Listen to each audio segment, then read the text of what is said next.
Olha aí, estamos de volta, hein? Vamos continuar porque a vida não pode parar. Só. Então é o seguinte, o que a gente sabe até agora? Sabemos que quando um corpo troca calor, sua temperatura varia, certo? Certo. Porém, existe exceção a essa regra. Pode parecer estranho para quem não conhece, mas às vezes você aquece um corpo ou esfria um corpo e a sua temperatura não varia. Mas como é que é possível? Estou esquentando e a temperatura vai ficar igual? Pode acontecer. Então é nosso assunto desse momento, tá? Então, para a gente falar disso, antes vamos lembrar dos estados físicos da matéria. São 4 os estados físicos da matéria: sólido, líquido, gasoso e plasma. Só que o plasma não entra no nosso estudo porque o plasma ele requer conhecimentos físicos e matemáticos muito mais aprofundados. Então, sólido, líquido e gasoso, o básico que a gente vê desde o Jardim 2 lá, tá certo? Então, você tem, por exemplo, um bloco de gelo aqui, ou então bloquinhos de gelo. O que é necessário para que esse bloco de gelo, água sólida, vire água líquida? Você tem que aquecer. O que é necessário para que a água líquida vire um vapor de água? Você tem que aquecer. E o contrário, o vapor de água virar líquido, você tem que resfriar. E o líquido virar sólido, você tem que resfriar.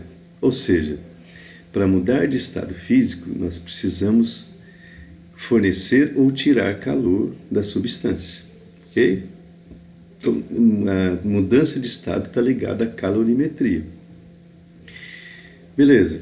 A passagem do sólido para o líquido se chama fusão. Então, fundir é derreter.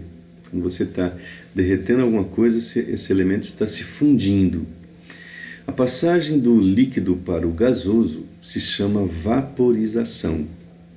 A vaporização pode ocorrer de 3 formas. Temos a evaporação, que é um processo lento, ocorre basicamente na superfície, não são com todas as moléculas do líquido, é só com uma parte, geralmente a superfície que está em contato com a fonte térmica ou a parte de baixo, né? Por exemplo, a água fervendo. Nós temos a calefação, que é uma mudança muito brusca, porque a diferença de temperatura é muito alta. Quando você joga gotinhas d'água numa chapa quente, né, ela entra em calefação. E o que nos interessa aqui que se chama ebulição, que ocorre em todo o líquido ao mesmo tempo, certo? Mas isso a gente falará depois. Então, a passagem do líquido para o gasoso se chama ebulição, ou no caso geral, vaporização. A volta, passar do gasoso para o líquido, se chama liquefação, mas esse não é o nome mais usado. O nome mais usado é condensação. Então, condensar, no caso aqui de mudança de estado, é passar do gasoso para o líquido. Do líquido para o sólido, esse é difícil, hein? Esse é o tal da solidificação, certo? Quando você bota um copinho de água líquida para fazer gelo, ela vai solidificar. E existe a passagem direta do gasoso para o sólido ou do sólido para o gasoso. Nas 2 flechas, tanto a ida quanto a volta, se chama sublimação. É o caso, por exemplo, da naftalina. A naftalina sublima, certo? Ela não evapora, como muita gente fala. Ela passa direto do sólido para o gasoso, certo? O gás carbônico, que na verdade deveria se chamar vapor carbônico. Aquele gelo seco é passagem direta do vapor para o sólido, tá bom? Então, essas são as passagens. E o que isso tem a ver com a nossa matéria? Tem a ver o seguinte, como eu disse, é a questão do calor, né? Para passar, precisa trocar calor. E, ao trocar calor, elas obedecem uma lei chamada Lei de Mudança de Estado Físico, que diz que na mudança de estado físico de uma substância pura, então não tem misturas aqui, é uma substância pura, se a pressão sobre ela se mantiver constante, a sua temperatura permanece constante. Isso é a nossa chave a partir de agora da matéria, certo? Vou resumir. Quando muda de estado, a temperatura não muda. Mudou de estado, não muda a temperatura. Então, aquilo que eu falei no início do vídeo, você esquenta um corpo e a temperatura não muda, não está aumentando. Por quê? Porque ela está mudando de estado físico. Então, o calor passa a ser, a função dele nesse momento não é aumentar o grau de agitação das moléculas, que seria aumentar a temperatura. A função do calor é romper, separar as moléculas, certo? Quer dizer, o que é mudar de estado físico? É aumentar o espaçamento entre as moléculas, né? O sólido muito juntinho, o líquido já é mais espaçado, o gasoso virou aquela coisa, aquela zona, tá certo? Então, o calor está sendo usado para mudar de estado físico e não para mudar a temperatura, tá? Então, grave essa frase, ó, quando muda de estado, não muda a temperatura de uma substância pura. Então, por exemplo, a gente meio que sabe intuitivamente, o caso da água, né, que é a nossa referência aqui, ó. A temperatura de fusão da água é 0 graus Celsius. O que significa isso? Significa que se você tem uma barra de gelo e essa barra de gelo está a 0 graus Celsius, e se eu fornecer calor para ela, a temperatura dela permanecerá zero enquanto toda barra de gelo não derreter, não se fundir. Certo? Então, essa é a grande questão. Você tem água que está fervendo, começou a ferver. Enquanto toda a água da vasilha não estiver em ebulição, a temperatura não sobe mais, vai permanecer igual a 100 graus Celsius. Você pode até ensinar sua mãe a economizar gás, né? Quando a temperatura chegar em 100, está fervendo bastante, abaixa o nível do gás, porque não vai subir mais. Por mais que você aumente o nível do gás, a temperatura vai permanecer exatamente igual, tá? Tem as outras substâncias, por exemplo, o álcool, o ponto de fusão dele é menos 114. Por isso que é difícil congelar álcool. Alguém já deve ter colocado lá uma bebida alcoólica no congelador e não congela, porque teria que chegar a menos 114 graus Celsius, coisa que provavelmente o congelador da sua casa não consegue. Ou seja, se você tem uma pedra de gelo, ela só vai derreter, se você fornecer calor para ela, enquanto não derreter totalmente, a temperatura vai ficar em 114, negativo. A temperatura de ebulição, 78, o álcool ferve em uma temperatura menor do que a água. E aí tem várias substâncias, tá certo, pessoal? A tabela é só para vocês entenderem. Então, enquanto está mudando de estado físico, a temperatura permanece constante, ok? Beleza, mas da mesma maneira que a gente tinha, falando bastante do calor específico, o que era o calor específico? O calor específico representa a quantidade de calor que cada unidade de massa de uma substância precisa para mudar a temperatura. Olha só o calor latente, como é quase igual, mas não é igual. Então, o que é o calor latente? Representa a quantidade de calor que uma unidade de massa de uma substância precisa trocar para mudar de estado físico. Não é para mudar a temperatura, é para mudar de estado físico. Porque quando muda de estado, não muda de temperatura, tá?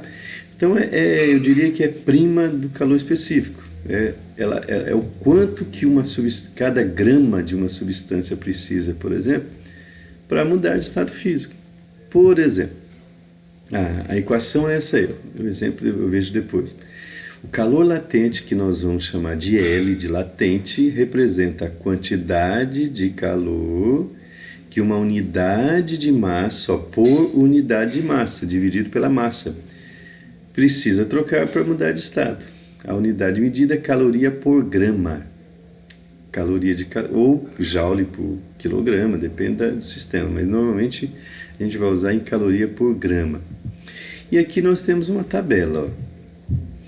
O calor latente de fusão de alguma substância, por exemplo, da água, que é a nossa referência. O calor latente de fusão da água é 80. O que significa isso? Você tem uma pedrinha de 1 grama de água, certo? Então visualiza aí, uma pedrinha de 1 grama de água. Essa, você mediu a temperatura, está em 0 graus Celsius, ou seja, está pronto para derreter. Aí eu vou fornecer calor. Para eu derreter totalmente esse 1 grama de água, eu precisarei fornecer para ela 80 calorias. Se eu fornecer 60 calorias, um pedacinho de gelo vai permanecer na vasilha, tá? Porque só vai derreter totalmente esse 1 grama a partir do momento que ele receber 80 calorias. O álcool seria... Opa, o que eu fiz aqui? O álcool seria 25. Tá? Para cada grama de álcool derreter, de 25 calorias, e assim vai com as outras substâncias. O calor latente de ebulição é diferente. Uma coisa é derreter, outra coisa é ferver. Vou pegar o da água, tá? O calor latente de ebulição da água é 540 calorias por grama. Você não precisa decorar isso aqui, não, tá, pessoal? Tem que saber o significado. Significa que se eu tiver 1 grama de água fervendo a 100 graus Celsius, para que esse 1 grama de água ferva totalmente, ela precisa receber 540 calorias. Aí cada outra substância tem o seu valor, ok? Então é a quantidade de calor que cada unidade de massa precisa para mudar de estado físico, ok? Então agora o nosso clássico problema de mudança de estado físico. Ó, eu estou lançando esse problema aí. Deseja-se transformar gelo a menos... Pessoal, antes disso, desculpa eu voltar. Eu estou falando de aquecimento, tá? O calor latente de fusão da água é 80, o calor latente de vaporização é 540. O calor latente de solidificação da água é menos 80. Então, o que significa isso? Solidificar é tirar calor. Para solidificar, para fazer gelo, 1 grama de água líquida precisaria tirar 80 calorias. E para condensar também, certo?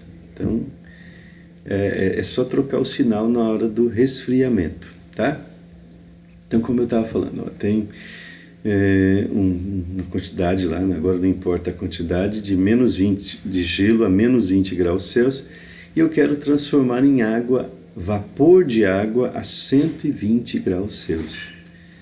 Mas será que eu posso pegar assim uma reta de menos 20 a 120 direto, de tal maneira que a temperatura estaria sempre aumentando em todos os momentos? Não, por que não? Porque eu sei que em 0 graus Celsius e em 100 graus Celsius, a água vai mudar de estado físico. E quando ela está mudando de estado físico, a temperatura não muda, permanece constante. Então não é tão simples assim. Então existe um gráfico chamado curva de aquecimento ou resfriamento, tá? Tanto faz. Ó, eu vou sair de menos 20 e quero chegar em 120. Então eu pego, imagine que eu tenho uma barra de gelo e começo a fornecer calor. A temperatura começa a subir. Só que chega em 0. Chegando em 0, derrete, entra em fusão. Tá pequenininho, mas está escrito fusão. Opa, mas peraí, se está em fusão, enquanto não derreter totalmente, a temperatura permanece constante. Ok? Beleza, nesse ponto aqui, ó, derreteu totalmente. O que vai acontecer? Ela volta a subir a temperatura. Mudou de estado a temperatura. Se você continuar fornecendo calor, a temperatura vai subir, mas vai chegar em 100 graus Celsius. O que acontece em 100? Acontece a ebulição, a vaporização da água líquida. De novo a temperatura, enquanto não vaporizar toda a substância, a temperatura permanece constante. Nesse ponto, toda a água líquida que tinha no recipiente, que está fechado, porque senão vai embora, né? Se vaporizou. Então, volta. Se você continuar fornecendo calor, volta a subir a temperatura. até onde eu quero, que era 120 graus Celsius. Eu quero que chegue, se eu quisesse mais, continuaria, tá? Aí a pergunta é, quantas calorias eu recebi, a água recebeu para sair de menos 20 graus se eu chegar a 120? Aqui está o detalhe, pessoal. Vocês conhecem a fórmula do Ki-macete.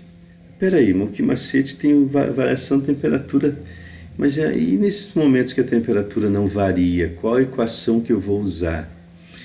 A partir de agora, nós temos duas equações. Nós temos a quantidade de calor sensível, popularmente chamada de Ki-macete. E se vocês pegarem a fórmula do calor latente e multiplicar cruzado, vocês vão chegar na fórmula da quantidade de calor latente, popularmente chamada de Ki-mole. Certo? Então temos as duas equações agora. Ki-macete, calor sensível e calor latente. Então, por exemplo, nas curvas vermelhas, que tem variação de temperatura, a gente vai usar a fórmula do Ki-macete. O exercício vai dar a massa, vai dar o calor específico e a variação da temperatura. Por exemplo, daqui de menos 20 para 0, de 0 para 100, de 100 para 120. Nas curvas azuis, onde muda de estado físico, a gente vai usar a fórmula do calor latente, onde esse L será fornecido no exercício. Ok? Então, a partir de agora, tem que tomar cuidado.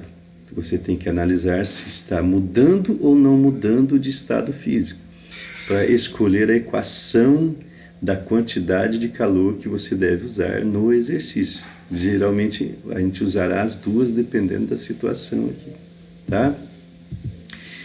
Bem, de teoria por enquanto é isso. Daqui a pouco a gente estará fornecendo exercícios e aí a gente vai marcar um horário amanhã, terça-feira, né, que seria a nossa aula, para vocês tirarem dúvida. Pessoal, tem que estudar. Vocês não estão de férias, não. Quando a gente voltar, essa matéria já foi dada, tá certo? Então vamos aproveitar o máximo aí, não o máximo professor, piadinha besta, tá? Mas vamos aproveitar o máximo que a gente puder de tempo e vamos aprimorar o conhecimento, tá certo? Vamos vencer esse momento chato aí, ok? Então, por enquanto, um abração, fiquem aí no seu isolamento total, não saiam de casa, então... Tchau, tchau.